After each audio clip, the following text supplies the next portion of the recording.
Hello and welcome to Craft with Sarah. In this video I'm going to show you how to cut and assemble my free family layered SVG from my blog. If you want to get this SVG file, then check out the link in the description of this video. It comes in other file formats too, such as DXF for silhouette machines and also PNG and a PDF. So if you have a different type of machine other than a Cricut, you can still use this file. Once you've downloaded it from my website and cut it out on your cutting machine, you'll end up with all these different layers. So I used the same shade of green for the bottom layer and the shadow of the word family. And then I've cut out the word family in white, used a darker green for the top level of the mandala, and then a very pale green for the one which sits underneath. So to stick these all together, you're going to need some 3D foam pads. I'm using the ones that come on a sheet of paper. I'm kind of running out, which is why there are only a few here. And I've actually cut them with scissors to make them smaller. Or you can use the 3D foam tape, which comes on a roll.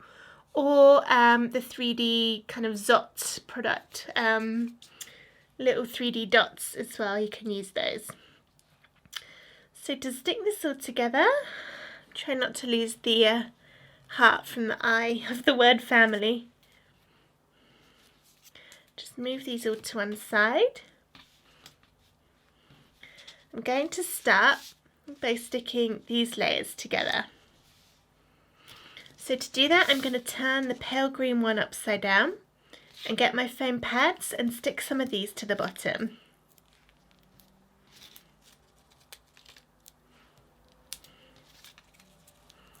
So you don't need to add too many. I'm thinking probably between 6 and 8 pieces around the outside will be fine. But I am also going to put some in the middle, and that's because it's going to get quite heavy with all the other layers of card on top, and I don't want it to start sagging in the middle if it doesn't have any support. So I just put some foam pads in there to help stop it sagging.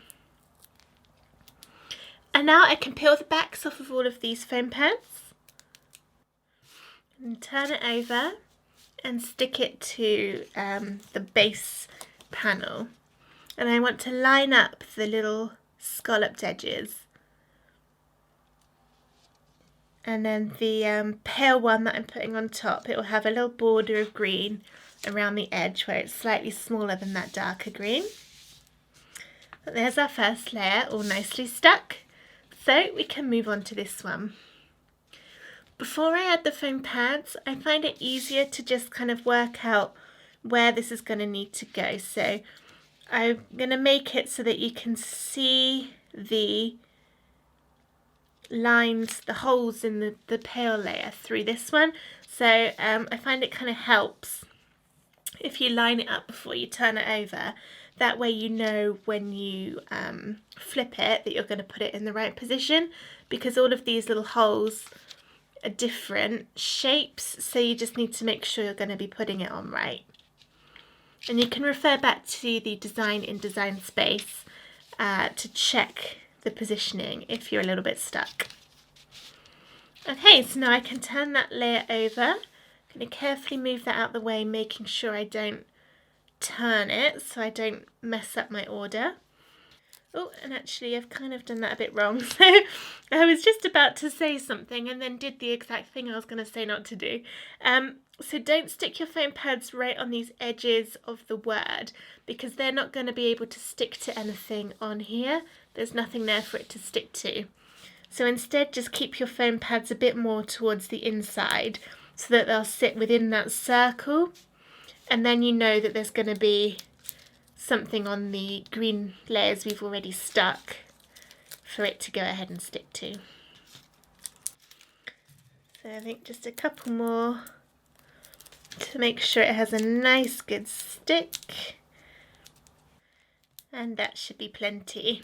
So I can peel these tops off to release the sticky.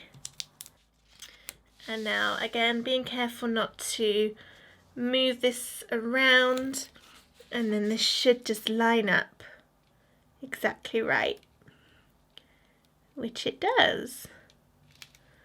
So So I'm carefully making sure all those holes are lined up correctly on the layer below. And then I can push it down to seal. Okay, so the next one is this family layer, and that will go on here, but I actually find it easier to stick the top layer on first because I'm going to glue these. So I'm going to glue the white one to the green one, and the reason for that is it's quite narrow on the white one, and I don't think the foam pads will fit very easily, so I'm going to glue it to make it easier to stick on. I'm using tacky glue because it's got a nice thin nozzle to go in all these little spaces, and it dries quickly and it dries clear, which makes it a good choice in case I accidentally do any smudges. I'm just going to add a little bit of glue to the back of these words and make sure I've got some on all of these swirls so it's not going to start drooping off in any of the corners. I'm not drowning it in glue because I don't want it to seep through to the other side. I'm just putting tiny little bit on, but making sure all of the edges and the swirly bits have got a little bit of glue on. So it'll be a good stick all the way around.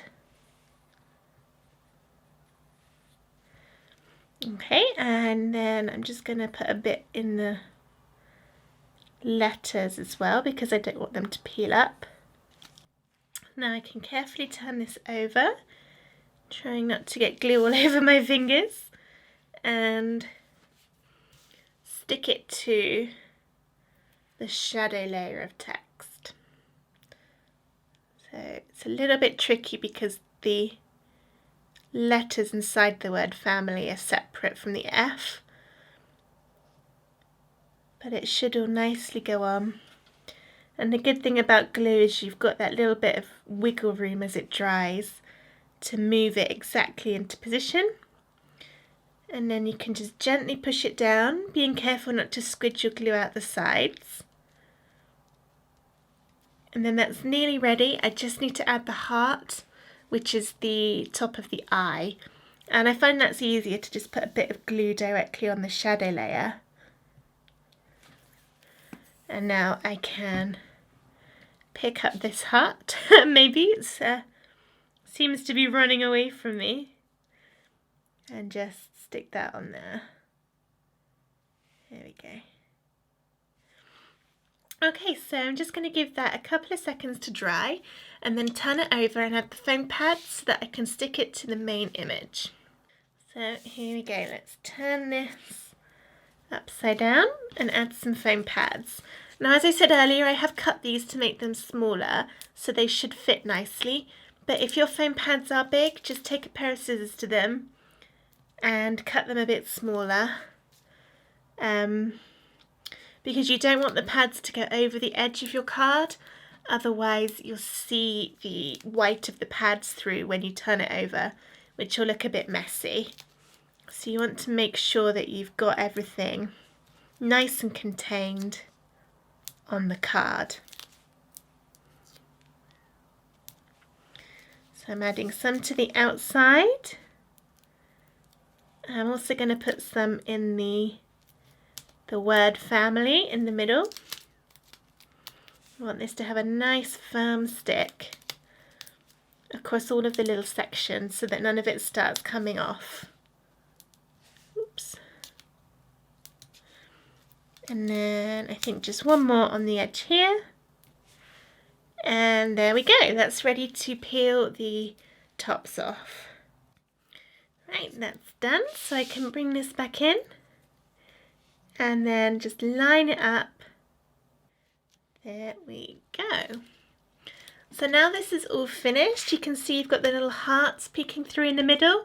If I tilt it, you can see how all of those layers build up to create this really fun 3D family design.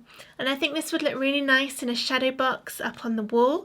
You could maybe put it in the middle of a really big shadow box and then put photos of your family all the way around the edge. And that would make a really nice personal gift, or just something to make yourself to go up on your wall.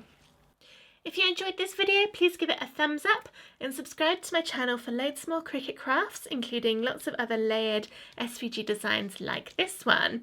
And as I said before, check out the description of this video to go and grab your free SVG, as well as loads of other free SVGs too.